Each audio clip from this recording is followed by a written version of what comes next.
On entend partout des Sénégalais critiquer la justice sénégalaise. Comment est-ce que vous voyez cette justice, Amadou Ly? Bon, je l'ai déjà dit, j'ai été souvent interpellé sur ces questions-là. Je dis que il faut que nous évitions de jeter l'opprobre sur la justice. Parce que la justice est un des piliers, est un des pouvoirs fondamentaux du pays. Il y a 3 pouvoirs. Un pouvoir exécutif, un pouvoir législatif et un pouvoir judiciaire. Je dis que la vie est ainsi faite qu'il n'y a pas que des gens mauvais. C'est-à-dire, la vie n'est pas, la vision que nous devons avoir de la vie, elle ne doit pas être manichéenne. C'est-à-dire, c'est blanc ou c'est noir.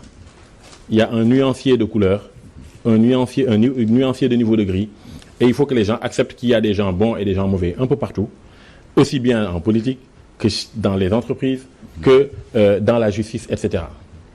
Moi, je considère que la justice sénégalaise, si on regarde le système dans son ensemble, je trouve qu'on n'est pas si mal que ça.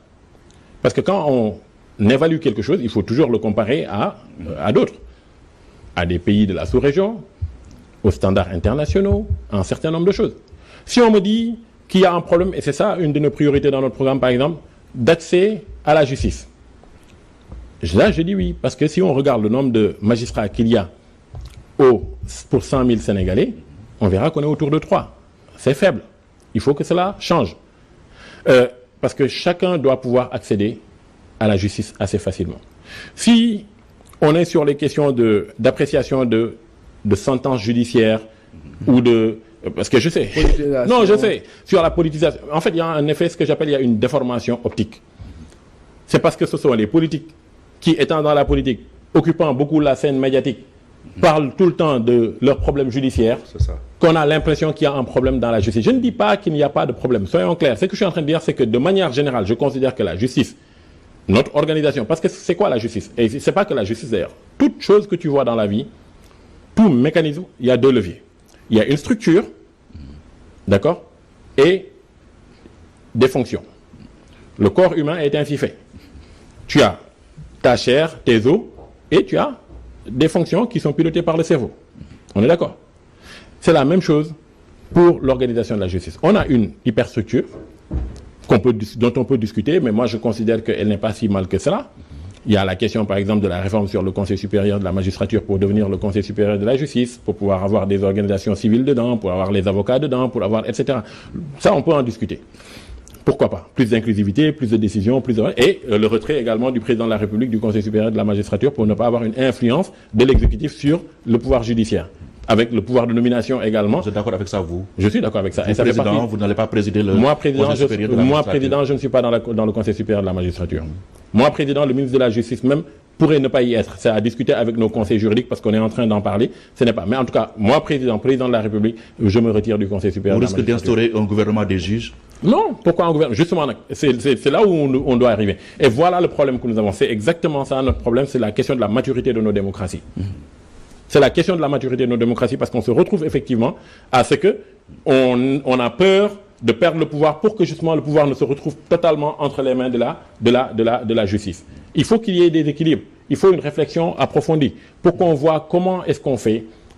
Ne pas être dans le Conseil supérieur de la magistrature ne veut pas dire, ou de la justice ne veut pas dire ne pas avoir de droit de regard et de droit de décision sur ce qui se passera là-bas. Ce sont des choses à discuter. Mais la présence même, peut-être, est quelque chose à revoir. Je reviens sur ce que je disais sur l'organisation de la justice. Donc, globalement, c'est quelque chose qui est, je pense, tout système étant perfectible, certainement perfectible, mais pas si mal que ça du point de vue organisationnel. Maintenant, ce que je considère, c'est que les hommes, la question, ce dont on parle, en fait, c'est souvent la question des hommes. Parce que souvent, et on a même vu ça dans les procès récents, etc., ouais. Les gens récusent un juge parce qu'on dit, on le soupçonne, parce qu'il aurait fait un post sur Facebook, parce que ceci, parce que cela, d'appartenir à tel ou tel camp, ou d'être proche de tel ou tel camp. Souvent, même c'est le juge même qui dit je me retire. Il y en a eu parce que madame. Il y en a eu un, on a vu ça. Il y a eu de telle région. Effectivement, il y a eu un des juges qui s'est retiré dans le processus. Oui. On sait très bien de quoi on parle. On ne l'a pas nommé, mais on sait très bien de quoi nous sommes en train de parler. Oui. Mais ce que je suis en train de dire, c'est que je considère que il nous faut nous assurer.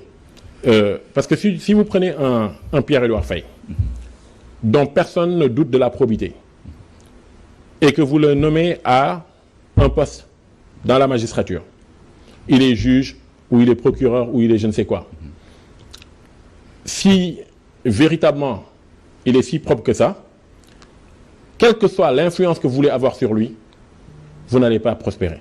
Il va refuser. Il va refuser. Donc ça veut dire que si quelque chose se passe, si on soupçonne que quelque chose s'est passé, le problème n'est pas tant seulement du point de vue de celui qui a donné l'instruction, mais il y va également de la responsabilité de celui qui a accepté d'appliquer cette instruction-là. Oui. On va Et parler... ça nous ramène au choix des hommes. Ça nous ramène au choix des hommes, à la compétence des hommes. Dans la compétence, il n'y a pas que la compétence technique. La probité. Ah oui, la compétence sociale est fondamentale. La compétence morale est fondamentale.